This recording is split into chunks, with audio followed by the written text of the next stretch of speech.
3 years ago, I released a Roblox game I had spent months working on. Sleepless nights, grinding for hours, and well, it flopped. Yeah, it actually failed miserably. And that is not what this video is about. No, that one actually failed so hard, I started this very YouTube channel. Because it wasn't the first fail. No, it was actually one of many failed projects. And even though I moved on to YouTube, it didn't stop this goal that I've had. Just like every developer, I've always wanted to make my own successful game. You see, I've done commissions and found success with that, and YouTube's been great too, but I've always wanted my own game. But after countless tries, I've never been able to get my own game off the ground. So about 6 months ago, I got home from my first year of college. It was my summer break, and I finally had a little bit of extra time on my hands. I knew that this time was my last chance to go all in and make that successful game. So, first step.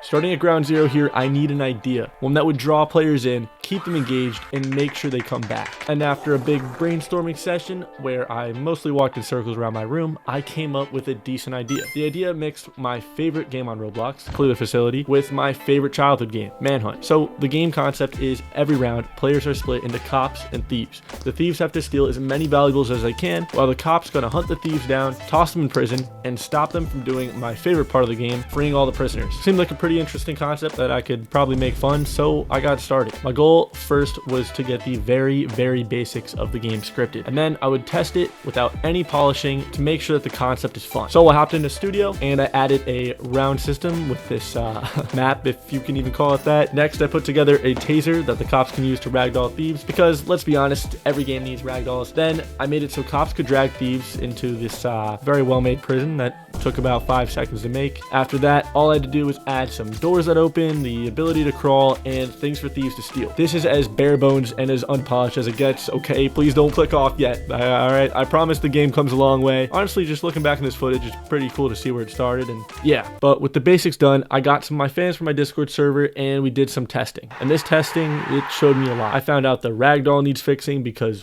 what is that? I found out the game mechanics need a ton of tweaking, and obviously it needs an absurd amount of polishing. One of the feedback that I got was there's no sound design. Buddy, the game doesn't even have a lobby yet. Calm down. And also, someone even disliked the game, bro. I don't blame him though. The game looks like hot garbage. But I had a vision, and I had fun playtesting, even if I might have been the only one. So I decided to go all in and make this game work. So I started with fixing up the lighting a bit and hired a very talented builder named Zooey. Shout out to Zooey.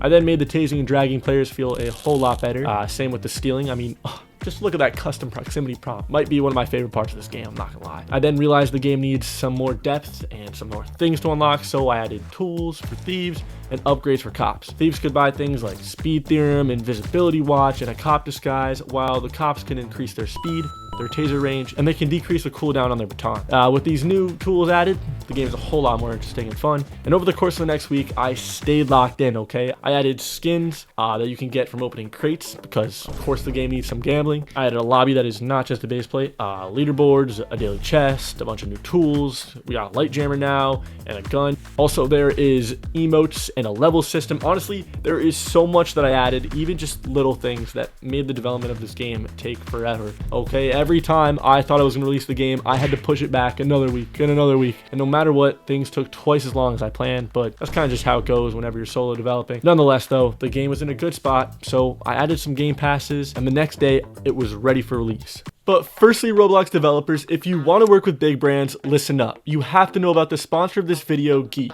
GEEIQ works with top brands like Walmart, NASCAR, Ralph Lauren, and L'Oreal, helping them figure out which games and developers to partner with. You see, big brands, they know the attention and value that our games hold, and they want to partner with us. GEEIQ makes this possible. By joining for completely free, brands are able to easily discover you and your games, and on top of that, you get your own personal dashboard with insights into your game's metrics and performance. So if you're serious about game development, the GEEIQ Integration Network is a brilliant way to monetize your game that not nearly enough developers are utilizing. In the description of this video, you can find a link to sign up for completely free. I highly recommend you check it out, because this is honestly an amazing opportunity for us developers. Anyways, back to the video. With a new game icon and 2 thumbnails, it was finally time. I had my server join the game, and we played basically all day. Everyone seemed to really enjoy the game. I got a bunch of feedback and found a bunch of bugs, but all around, great day for the game. So it was at this point that I decided it was time to start some ads, okay? This is definitely the most scary part.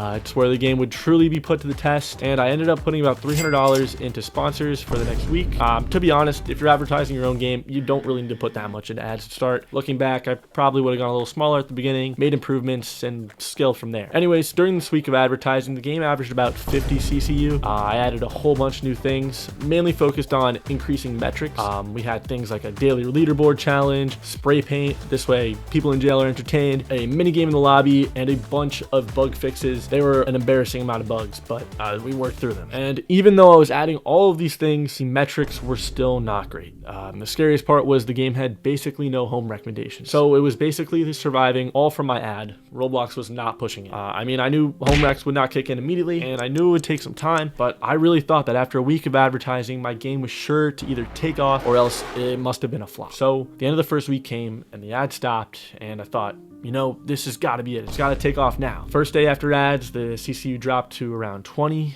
and then the next, it sat around 10. And on the third day of ads, I sat down at my computer and the game had 0 people playing. That sucked. That was an absolute gut punch, I'm not gonna lie. So what did I do?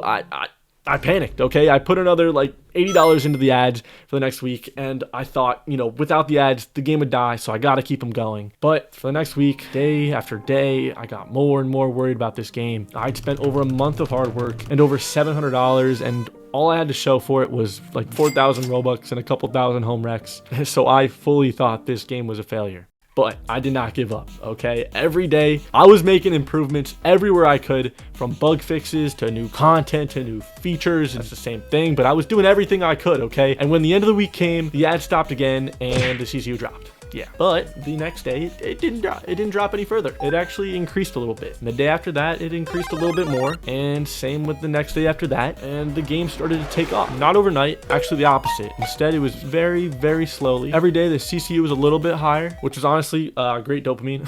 Every morning I'd wake up and there's a couple more people playing, and it kept growing and growing until the game eventually got up to over 2,000 concurrent users. The whole time I kept adding updates and events and new features to improve the game at every step of the way. I was taking feedback from players, improving metrics, and improving the game's revenue.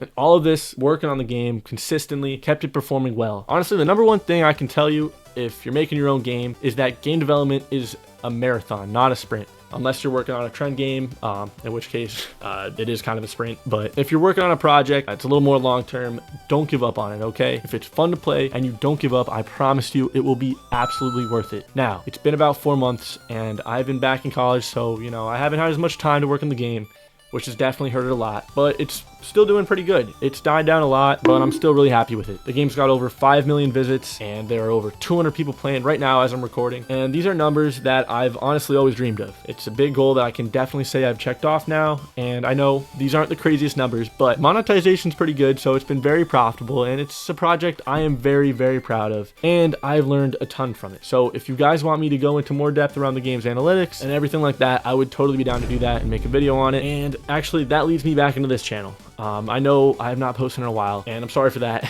I've been in college and working on this game, but I have some bangers on the way, so make sure you like and you subscribe and you check out ManHunt. Link in the description. You can use code Zionic for 20,000 cash, all right? And do not forget to check out Geek, link in description. Thank you for watching. Goodbye.